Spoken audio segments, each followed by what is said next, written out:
फिर से स्वागत है आप सभी को एलएस ऑनलाइन क्लासेस में। आज हम पढ़ने वाले हैं क्लास 10th के बायो, ठीक है। और इसमें आप लोग को ऑब्जेक्टिव है और इसको अच्छे से आप लोग को हम समझाने का प्रयास करते हैं, ठीक है। एक बात मेरी याद रख लीजिए आप लोग अच्छे से, सपने उन्हीं के पूरे होते हैं जो सपने के लिए दिन रात मेहनत करते हैं, ठीक है। तो आप अपने पेरेंट्स के लिए मेहनत कीजिए और आप अपने इन फ्यूचर के लिए, क्योंकि कहा भी जाता है ना, सपना देखने पर मुश्किलें हजार आएगी, लेकिन उस सपना जिस दिन पूरा होगा उस दिन बहुत कुछ अचीव कर पाओगे। तो इसीलिए हम लोग चलते हैं ऑब्जेक्टिव पर। उम्मीद है आप लोग को ये क्लास बहुत अच्छा लगेगा, ठीक है। तो आइए सबसे पहले प्रश्न की ओर चाहिए, एक बार देख लीजिए। बिहार बोर्ड परीक्षा आप लोग को 2026 में पूछने वाले प्रश्न इसमें से क्लास 10th बायो चैप्टर 1 है, ठीक है, जिसका नाम है जैव प्रक्रम। जैव प्रक्रम में आप लोग हम लोग पढ़ने वाले हैं पोषण के बारे में। आई होप ये वीडियो आप लोग को अच्छा लगेगा, इसलिए एक एक चीज को आप लोग अच्छे से पढ़ाई कीजिए। चलते हैं हम लोग प्रश्न की ओर। आइए सबसे पहला प्रश्न है, इसमें देखते हैं और बहुत सारी चीज आप लोग के लिए यहाँ पर रखा गया है, ठीक है। तो आप लोग क्लास की रेगुलरिटी, मतलब आप लोग पूरा के पूरा क्लास देखिए तब आप लोग को समझ में पाएंगे कि हम लोग आज पढ़ने क्या वाले, ठीक है। तो आई होप यहाँ पे आप लोग को हर एक चीज अच्छा लगेगा, ठीक है। कवक में पोषण की कौन सी विधि होती है? ध्यान दीजिएगा मेरे प्यारे साथियों, कवक में पोषण की कौन सी विधि होती है? पहला है स्वपोषी, मृतजीवी, समभोजी और इनमें से कोई नहीं। तो समझ पा रहे हैं बाबू, कवक में पोषण की कौन सी विधि होती है? तो इसमें ऑप्शन है स्वपोषी, मृतजीवी, समभोजी और उसके बाद इसमें है इनमें से कोई। तो आप लोग का प्रश्न का आंसर हो जाएगा बाबू, इसको आप लोग सही से ध्यान दीजिए और एक एक चीज को आप लोग अच्छे से सिखाते हुए आप लोग को कोशिश की है आगे की ओर चलेंगे, ठीक है। चलते हैं बाबू, ध्यान दीजिएगा और इसका आंसर आप लोग का कौन हो जाएगा, यानी ऑप्शन नंबर यानी ए हो जाएगा। Option number A is right answer. समझ पा रहे हो? नेक्स्ट प्रश्न की ओर आप लोग चल रहे हैं, ठीक है, ध्यान दीजिएगा। चलिए एक मिनट बाबू, स्वपोषी पोषण के लिए आवश्यक है, देख लीजिए, स्वपोषी पोषण के लिए मतलब जो हम लोग चलते हैं, खाते हैं, पीते हैं, चलते हैं, मतलब बढ़ोतरी के लिए खुद पर। तो क्या है? CO2, जिसको हम लोग CO2 को बोलते हैं, कार्बन डाइऑक्साइड, क्लोरोफिल, सौर ऊर्जा और इनमें से सभी। तो देखिए, स्वपोषी पोषण के लिए आप लोग को आवश्यक है कार्बन डाइऑक्साइड, क्लोरोफिल, ठीक है, उसके बाद सौर ऊर्जा और इनमें से सही, यानी टोटल मिलाकर देखेंगे तो इसका ऑप्शन हो जाएगा डी। क्या हो जाएगा? Option D. तो मुझे उम्मीद है आप लोग इस क्लास को पूरा देखिए और हर एक ऑब्जेक्टिव में आप लोग को लॉजिक तरीका से सिखा के कर दिया जाएगा, ताकि आप लोग को कोई से भी परेशानी एग्जाम में ना हो। चलते हैं, ठीक है, आगे की ओर ध्यान देते हैं, ध्यान दीजिएगा। क्लोरोफिल वर्णक का रंग होता है, तो इसमें ऑप्शन है हरा होता है, नीला होता है, लाल होता है और सफेद होता है। तो मेरे प्यारे बच्चे लोग, क्लोरोफिल वर्णक का जो रंग होता है वो क्या होता है? हरा होता है। कैसा होता है मेरे प्यारे बच्चे? हरा होता है। कैसा होता है? हरा होता है, ठीक है। अब आगे की ओर हम लोग चलते हैं, ध्यान दीजिएगा। चौथा प्रश्न है, प्रकाश संश्लेषण होता है। प्रकाश संश्लेषण कब होता है? रात में होता है, दिन में होता है, रात और दिन दोनों में होता है और सुबह में होता है। तो आप लोग इसका आंसर बताइए, तो क्या होता है? तो प्रकाश संश्लेषण कब होता है? तो प्रकाश संश्लेषण दिन में होता है। कब होता है? प्रकाश संश्लेषण दिन में होता है, ठीक है। अब आगे की ओर हम लोग बढ़ते हैं। चलिए, दूध से दही बनने में निम्नलिखित कौन सी क्रिया है? अगर दूध से आप दही जमाना चाहते हैं तो आप कौन सा प्रयोग का कीजिएगा? कौन सा विधि का प्रयोग कीजिएगा? अगर आप दूध से क्या चीज है? अगर आप दूध से दही जमाना चाहते हैं तो आप कौन सा प्रयोग कीजिएगा? अपघटन का, प्रकाश संश्लेषण का, क्यून का और उत्सर्जन का। तो आप लोग इसमें प्रयोग कीजिएगा बाबू, क्यून का कीजिएगा। किसका कीजिएगा? क्यून का प्रयोग कीजिएगा, ठीक है। तो अब हम लोग आगे की ओर बढ़ते हैं और ध्यान से चलते हैं। ध्यान दीजिएगा, हर एक क्वेश्चन आप लोग को लॉजिक तरीका से सिखाएंगे, ये मेरी पूरा फुल गारंटी है। और हर एक वीडियो को आप लोग अच्छे से देखिए। इसके लिए आप लोग को क्या करना पड़ेगा, हर एक वीडियो आप लोग को मिलेगा और वो भी क्लास पूरा फ्री में दिया जाएगा। और टारगेट है आप लोग को, यहाँ देख लीजिए, 450 प्लस का, और ये टारगेट आप लोग को अचीव करना है। इसके लिए क्लास आप लोग को रेगुलर करना पड़ेगा और यहाँ पे हर एक चीज को आप लोग को अच्छे से सीखने की आवश्यकता है, ठीक है। तो अब आते हैं, उत्पाद किस में पाया जाता है? तो किस में? पैरामीशियम पहला ऑप्शन, दूसरा यूग्लिना, क्या है? यूग्लिना है, और तीसरा अमीबा है, और चौथा इनमें से कोई नहीं है। तो मुझे उम्मीद है आप लोग को इसका आंसर नहीं पता है, लेकिन हम जरूर बताएंगे इसका आंसर। क्या बताएंगे? देखो यार, तुम लोग के चलते मेरा पेन गिर गया। कोई बात नहीं है, पेन हम एक्स्ट्रा यहाँ पर रख के हुए, ठीक है। तो इसका आंसर क्या हो जाएगा? अमीबा हो जाएगा। क्या हो जाएगा मेरे प्यारे साथियों? अमीबा हो जाएगा। क्या होगा? अमीबा होगा। अब आते हैं हम लोग, ध्यान देते हैं नेक्स्ट प्रश्न की ओर। चलिए, मैग्नीशियम पाया जाता है क्लोरोफिल में, लाल रक्त कणों में, वर्णी लवण में, श्वेत क्या है, श्वेत रक्त में। किसमें पाया जाता है? इसमें मैग्नीशियम किसमें पाया जाता है? क्लोरोफिल में, लाल रक्त कण में, वर्णिक लवण में और श्वेत कण में। इस किसमें पाया जाता है? क्लोरोफिल में। किसमें पाया जाता है? क्लोरोफिल में। अब आगे की ओर हम प्रश्न की ओर बढ़ते, ठीक है। और कितना है? चलिए ठीक है, 7 और 8 पे हम लोग चलते हैं। ध्यान दीजिएगा, भोजन का पाचन किस प्रकार का अभिक्रिया है? भोजन का पाचन किस प्रकार का अभिक्रिया है? तो पहला ऑप्शन उपचयन, संयोजन, अपचयन और विस्थापन। कौन है इसमें? ऑप्शन 4 है, मुझे बताइए तो इसका क्या हो जाएगा। आप लोग को पता नहीं है, मुझे उम्मीद है, इसलिए आप लोग के लिए हम क्या चीज बताते हैं? क्या उपचयन है। क्या होता है? उपचयन होता है। समझ पा रहे हो ना? ये क्या समझिएगा आप लोग। अरे आइए ना, पढ़िए अच्छे से, देखिए आप लोग को हर एक चीज को आप लोग को अच्छे से समझाने का प्रयास कर रहे हैं। तो भोजन का पाचन किस प्रकार का अभिक्रिया है? तो उपचयन है। क्या है? उपचयन है, ठीक है। अब हम लोग चलते हैं आगे की ओर, ध्यान दीजिएगा। हाँ, अब देखिए, आहार नाल का सबसे लंबा भाग है। जैसे आहार नाल का ये जो होता है ना, मतलब खाते हैं, जैसे आप कहते हैं नाल, मतलब जाने वाला, नाली कहते हैं जो पानी उनी जाने। आहार नाल का, खाने वाला का सबसे लंबा भाग कौन सा होता है? तो हमें छोटी आंत होता है। कौन सा होता है? छोटी आंत ऑप्शन में है, होगा ही।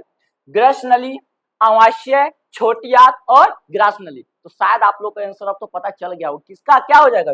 Option number C is right answer. Option number C is right answer, ठीक है। अब आते हैं आप लोग नेक्स्ट प्रश्न की ओर, प्रश्न नंबर 10, ठीक है। अब यहाँ पर निम्नलिखित में किस कोशिका की ऊर्जा मुद्रा के, निम्नलिखित में किस कोशिका की ऊर्जा मुद्रा के रूप में जाना जाता है? किस रूप में जाना जाता है? तो किस में जाना जाता है? एटीपी में। क्या किस में जाना जाता है? एटीपी में। किस में जाना जाता है? एटीपी में जाना जाता है, ठीक है। अब हम लोग चलते हैं नेक्स्ट प्रश्न की ओर, ठीक है। चलते हैं, पत्तियों में गैसों का आदान प्रदान कहाँ होता है? पत्तियों में गैसों का आदान प्रदान कहाँ होता है? पत्तियों में गैसों का आदान प्रदान कहाँ होता है? आप लोग इसको अच्छे से बताइए तो, पत्तियों में गैसों का आदान प्रदान कहाँ होता है? पत्तियों में गैसों का आदान प्रदान कहाँ होता है?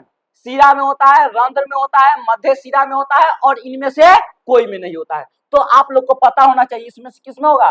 रंध्र में होगा। किस में होगा? रंध्र में होगा। अब आगे की ओर हम लोग चलते हैं, ध्यान दीजिएगा। चलते हैं, कार्बोहाइड्रेट, प्रोटीन तथा वसा के युक्त पाचन का स्थल, वसा के पूर्व पाचन का स्थल निम्नलिखित में से कौन सा है?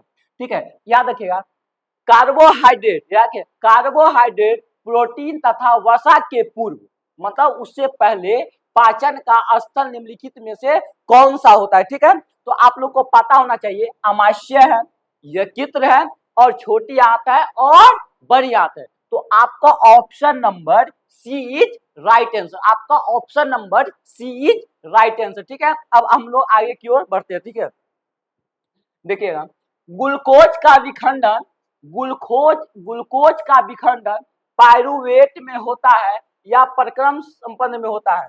तो केंद्रक में, माइटोकॉन्ड्रिया में, कोशिका द्रव्य में और हरित लवण में। किस में होता है? इसका ऑप्शन बताइए तो। केंद्रक में होता है, माइटोकॉन्ड्रिया में होता है और उसके बाद कोशिका द्रव्य में होता है और हरित लवण में होता है। तो इसका ऑप्शन नंबर आप लोग का C is right answer. Option number C is right answer. तो अब चलते हैं नेक्स्ट प्रश्न की ओर। नेक्स्ट प्रश्न आप लोग का है 14, ठीक है। अब आते हैं हम लोग, ध्यान दीजिएगा अच्छे से, और हर एक टॉपिक को और हर एक चीज को, अभी सब्जेक्टिव कहाँ पढ़े आप लोग? सब्जेक्टिव नहीं ना पढ़े, आइए ना सब्जेक्टिव सिखाएंगे आप लोग को बहुत अच्छे तरीका से और बहुत आसान भाषा में। इसके लिए आप लोग को एलएस ऑनलाइन क्लासेस को चैनल को सब्सक्राइब करके और बेल आइकन को दबाना है, ताकि आप लोग को हर एक वीडियो न्यू मिले। खासकर 10th वाले को आप लोग को अच्छे से पढ़ना है, ठीक है। हर एक क्लास के लिए व्यवस्था है, लेकिन आप 10th वाले हैं तो इसके लिए आप लोग को अच्छा से पढ़ना पड़ेगा, ठीक है। अब कितना है, चले एल्कोहल में उबली पट्टी पर आयोजन विलयन की कुछ बूंदे डालने पर पट्टी का रंग होता है, कैसा होता है भाई? नीला होता है। क्या होता है? आप लोग को हम बताएंगे पीएच स्केल क्या होता है, इसके बारे में आप लोग को मेरा वीडियो जो है उसको चैनल को सब्सक्राइब करके एक एक वीडियो को आप लोग देखते रहिए। 10th क्लास वाले कम से कम जब तक 10th का एग्जाम आप लोग को नहीं होता है तब तक आप लोग इस वीडियो को, मतलब इस वीडियो ने मेरी सारी वीडियो को देखिए और कहीं भटकने की आवश्यकता नहीं पड़ेगा। ठीक है, अब आगे की ओर बढ़ते हैं। कितना नंबर क्वेश्चन है? 15। ठीक है, यह आप लोग को क्या है ध्यान दीजिएगा। और किसी भी बच्चे के कोई भी तरह का परेशानी है तो अगर हमसे नोट्स क्लास देखे, ऑल क्लास नोट्स फ्री, बिल्कुल आप लोग को हर एक क्या चीज बिल्कुल फ्री में मिलेगा। इसके लिए आप लोग को इस मैसेज पर डायरेक्ट पर्सनल नंबर है, बट कॉल नहीं करना है, आपको इस पे मैसेज करना है। ठीक है, मैसेज किससे करना है पता है? व्हाट्सएप से मैसेज कीजिएगा। ठीक है, तो अब हम लोग आगे की ओर बढ़ते हैं, ध्यान दीजिएगा। ठीक है, अब ध्यान दीजिएगा। चलिए, श्वसन का अंतिम उत्पाद है CO2 और H2O और H2 डाई, CO2 और ऊर्जा, H2O और ऊर्जा, CO2 और H2O और ऊर्जा। तो ये ऑप्शन आपका डी इज राइट आंसर। ठीक है, इसमें से सारे कुछ को क्या करता है? श्वसन के बाद यह एक उत्पाद बनता है। ठीक है, अब अगला प्रश्न है आप लोग को, ग्लूकोज में कार्बन के कितने अणु होते हैं? ग्लूकोज में कार्बन के कितने अणु होते हैं? तो C6 होता है। ठीक है, याद रखिएगा, C6H12O6 होता है। ठीक है, आप लोग को इसको याद रखना है, C6H12O6 होता है। ठीक है, ग्लूकोज में कार्बन के अणु। ठीक है, अब यहाँ पे C6 ऑप्शन नंबर ए। अब आते हैं ध्यान से हमारे, अब यहाँ पे आप लोग को अच्छे से, और यह प्रश्न हो सकता है शायद एग्जाम में आप लोग से पूछे। ठीक है, देखिएगा, हमारा शरीर या हमारे शरीर किस पीएच परिसर पर कार्य करता है? तो ये आप लोग का होगा 7 से लेके और 7.8 तक जो होता है, यही अमूमन हम लोग का शरीर में जो पीएच स्केल पर काम करता है। ठीक है, अब हम लोग को आते हैं, चलते हैं नेक्स्ट प्रश्न की ओर। अब हम लोग आगे बढ़ते हैं। चलो, पीत रस कहाँ से स्रावित होता है? पीत रस कहाँ से स्रावित होता है? तो यकृत से होता है। कहाँ से होता है? पीत रस कहाँ से स्रावित होता है?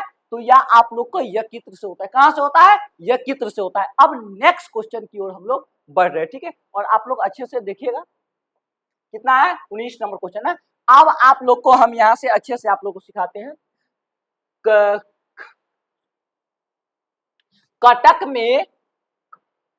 कटक में कौन सी विधि पाई जाती है? तो मृतजीवी। कौन सी पाई जाती है? आप कवक में बताए थे, तो वो बताए थे सपोसी। ध्यान दीजिएगा। अब आगे की ओर बढ़ रहे हैं। अमीबा अपना भोजन किसके द्वारा प्राप्त करता है? अमीबा जो है अपना भोजन किसके द्वारा प्राप्त करता है? याद रखिएगा, अमीबा जो है अपना भोजन किसके द्वारा प्राप्त करता है? स्पर्शक, उत्पाद, जीव, इनमें से कोई नहीं। तो अब आप लोग को पता होना चाहिए इसका अमीबा जो है भोजन किससे प्राप्त करता है? उत्पाद से प्राप्त करता है। किससे प्राप्त करता है? उत्पाद से प्राप्त करता है। अमीबा अपना भोजन किसके द्वारा पकड़ता है? तो ये उत्पाद के द्वारा पकड़ता है। किसके द्वारा पकड़ता है? उत्पाद के द्वारा पकड़ता है। ठीक है, अब हम लोग बढ़ते हैं आगे की प्रश्न की ओर, ध्यान दीजिए। चलिए, अब देखिए, एस्टोमेटा के खुलने और बंद होने की क्रिया को क्या चीज नियंत्रित करती है? तो अब इसमें से ऑप्शन है द्वार कोशिका, उसके बाद है सखी कोशिका, चालनी कोशिकाएं और मूल रूम। तो अब आप लोग इसको ऑप्शन नंबर कौन है आप लोग इसको अच्छे से बताएंगे। ठीक है, तो इसका द्वार कोशिकाएं कौन हो जाएगा? द्वार कोशिकाएं। ठीक है, अब आगे की ओर प्रश्न के लिए बढ़ते। ठीक है, ये हो गया। अब नेक्स्ट प्रश्न की ओर हम लोग बढ़ रहे हैं। ठीक है, चलते हैं। यह देखिए, सभी हरे पौधे में होते हैं स्वपोषी, मृतजीवी, परजीवी। इसका ऑप्शन आप लोग के स्वपोषी, मृतजीवी, उसके बाद है परजीवी और इनमें से कोई नहीं। तो ऑप्शन नंबर आपका जो है इसका आप लोग क्या हो जाएगा? Option number A is right answer. क्या हो जाएगा? Option number A is right answer. अब नेक्स्ट प्रश्न की ओर हम लोग बढ़ रहे हैं, ध्यान दीजिएगा। वसा का पाचन करता है पेप्सिन, ट्रिप्सिन। वसा का पाचन करता है पेप्सिन, ट्रिप्सिन, लाइपेज और एमाइलेज। तो अब आप लोग का इसका ऑप्शन क्या हो जाएगा? ये आप ही लोग बताएंगे। तो क्या हो जाएगा? लाइपेज करता है। क्या वसा का पाचन कहाँ होता है? लाइपेज। कौन करता है? लाइपेज। वसा का पाचन कौन करता है? लाइपेज करता है। मुझे उम्मीद है आप लोग को ये क्लास बहुत अच्छा लगा होगा और ये क्लास अच्छा लगेगा ही, क्योंकि ये क्लास में कुछ यूनिक बना दिया गया है ताकि आप लोग को एग्जाम में दिक्कत तो होगा ही नहीं, क्योंकि हम आप लोग के लिए मेहनत जितना करेंगे उतना आप लोग के लिए आसान होगा। ठीक है, चलते हैं अब नेक्स्ट प्रश्न की ओर, ध्यान दीजिएगा। किस प्रकार के शोषण से अधिक ऊर्जा मुक्त होती है? किस प्रकार के शोषण से अधिक ऊर्जा मुक्त होती है? वायवीय, अवायवीय, ए और बी दोनों, और इनमें से कोई भी नहीं। तो अब इसमें आप लोग बताइए क्या चीज होगा? तो क्या होगा? वायवीय। ठीक है, क्या हो जाएगा? वायवीय। अब नेक्स्ट प्रश्न की ओर आप बढ़ रहे हैं हम लोग। ठीक है, और आप लोग के लिए आज का लास्ट क्वेश्चन है, क्योंकि ज्यादा नहीं, माइंड को उतना ही लेंगे जितना पे सक्सेस करते हैं। देखिए, मछली का श्वसन कौन है? तो मैं गिल्स से लेता है। कहां से लेता है? मछली जो है ना, ये अपना फेफड़ा से लेता है, ये गिल्स।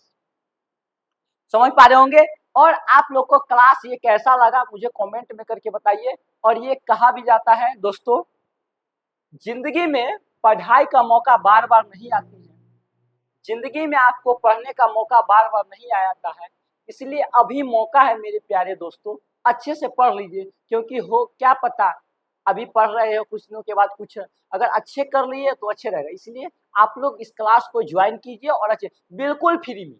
ऐसा नहीं जहाँ पैसा लिया जाता है वहीं अच्छा से पढ़ाई होता है। आओ, मेरा एक सोच है, बिल्कुल क्लास फ्री चलेगा ऑनलाइन, और कहीं से भी कोई दिक्कत नहीं है। ठीक है, तो मुझे उम्मीद है आप लोग को ये क्लास अच्छा लगा होगा। ठीक है, मिलते हैं नेक्स्ट वीडियो में नेक्स्ट टॉपिक के साथ, तब तक के लिए जय हिंद, जय भारत।